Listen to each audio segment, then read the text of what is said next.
Ini Artika, Walisa, Radita, Solistio, Gantian, Jetitju, Welly Wilson, Tagia, Matabar.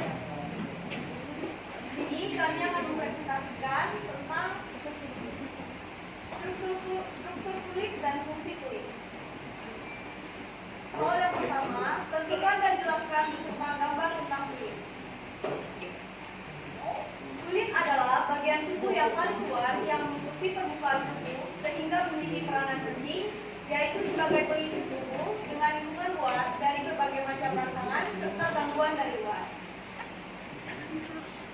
Di sini terdapat gambar, teman-teman bisa memperhatikan sekali ini.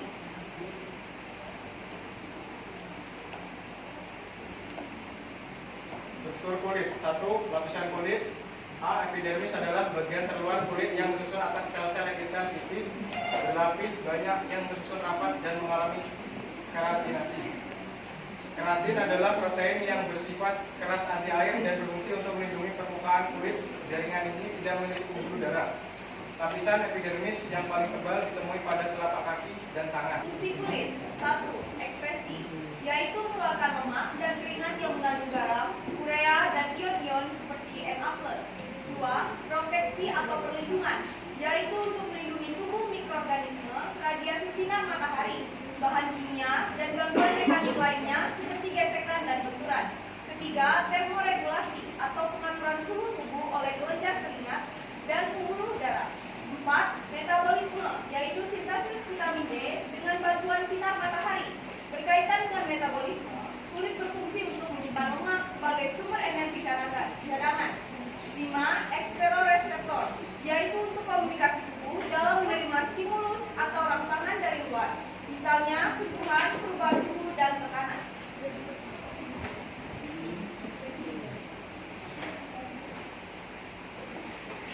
Hidup kesepian tanpa kekasih, cukup sekian dan terima kasih.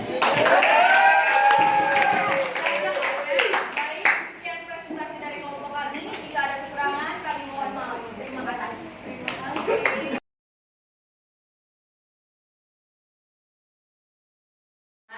Kami dari kelompok 3, di sini kami ingin mempresentasikan hasil dari kerja kelompok kami. Saya sendiri atas nama Mobil sebagai perwakilan untuk mempresentasikan kerja kelompok kami, dan di sebelah saya adalah ketua kelompok 3 atas nama Dina Sungesti. Lalu di depan ada nama anggota-anggota kelompok kami, yaitu Eli Dwiyani, Andi Lukman, Salsabila, Iskandar, Laurena, lalu Theophilus Rejun Pranata.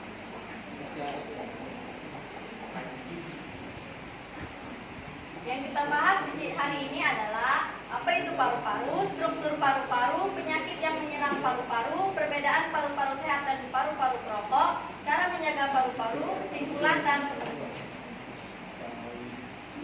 Baik, yang pertama adalah paru-paru. Apa itu paru-paru? Paru-paru adalah salah satu organ vital dalam tubuh manusia. Tepatnya merupakan organ respirasi atau pernapasan yang berhubungan dengan sistem pernapasan dan sirkulasi atau peredaran darah. Fungsi utama dari organ ini adalah menukar oksigen dari udara dengan karbon dioksida dari darah. Jika paru-paru terganggu fungsinya, maka kesehatan tubuh manusia bisa terpengaruh secara keseluruhan. Paru-paru merupakan organ yang jumlahnya sepasang, kanan dan kiri. Namun masing-masingnya punya ciri yang berbeda. Salah satunya adalah soal bobot atau berat. Paru-paru kiri orang dewasa umumnya memiliki berat sekitar 325 sampai 550 gram. Sedangkan bagian kanan memiliki berat sekitar 375 sampai 600 gram. Contoh lainnya, paru-paru kanan memiliki 3 bagian atau lobus, sedangkan paru-paru bagian kiri hanya memiliki 2 bagian saja.